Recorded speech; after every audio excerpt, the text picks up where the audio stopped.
కేవలం వైఎస్ఆర్ కాంగ్రెస్ పార్టీని ప్రేమించిన, కేవలం జగన్ను సొంత కుటుంబ సభ్యుడిగా ఆప్యాయంగా ఆదరించినందుకు ఈరోజు వైఎస్ఆర్సీపీ కార్యకర్తలకు ఏదైతే ఇబ్బందులు పడతా ఉన్నారు, ఆ బాధలు ఆ కష్టాలు స్వయంగా నేను చూశా కాబట్టి ఈరోజు చెప్తా ఉన్నాను. ఇక నెక్స్ట్ వచ్చే జగన్ 2.0లో మాత్రం పరిస్థితి ఉండదు అని చెప్తాను.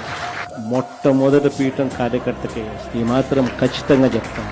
ఈరోజు ఎవరెవరైతే పోలీసులు, ఎవరెవరైతే అధికారులు, ఎవరెవరైతే మిమ్మల్ని ఇబ్బందులు పెట్టారో అందరి పేర్లు నోట్ చేసుకోండి. నేను చెప్తా ఉన్నాను, మీరు నోట్ చేసుకోండి. ఒక్కొక్కడిని మాత్రం యూనిఫామ్కు ఉన్న వాల్యూ ఏమిటి అనేది వాళ్ళకి అర్థం కావాలి. యూనిఫామ్ అంటే ప్రజలకు మేలు చేయడం కోసం యూనిఫామ్, అంతేగాని అధికారంలో ఉన్న వాళ్ళ కోసం సలాములు కొడుతూ గులాంగిరి చేస్తూ ఇటువంటి చిత్రహింసలు పెట్టే కార్యక్రమం ఈ రోజు అయితే ఏదైతే జరుగుతూ ఉందో దీనికి తెర పడాలి అని అంటే ఏదైతే నువ్వు ఇచ్చినావో అది ఎలా పండుతుంది అనేది నీకు తెలిస్తేనే ఇంకొకసారి నువ్వు ఆ ఇత్తనం ఇత్తడానికి నువ్వు భయపడే పరిస్థితిలోకి నువ్వు వచ్చినప్పుడే ఇది జరుగుతుంది.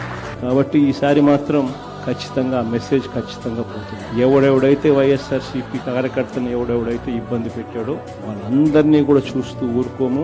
చట్టం మీద దోషులుగా నిలబెడతాము. ఒకవేళ వాళ్ళు రిటైర్ అయిపోయి వెళ్ళిపోయినా, లేకపోతే వాళ్ళు దేశం విడిచిపెట్టిపోయినా కూడా ఎవరిని వదిలిపెట్టం. సప్త సముద్రాల అవతలున్నా కూడా అందరినీ కూడా పిలిపించే కార్యక్రమం చేస్తాం. పిలిపించిన తర్వాత సినిమా మామూలుగా ఉండదు. సినిమా మాత్రం అదో లెవెల్లో ఉంటుంది. సినిమా మాత్రం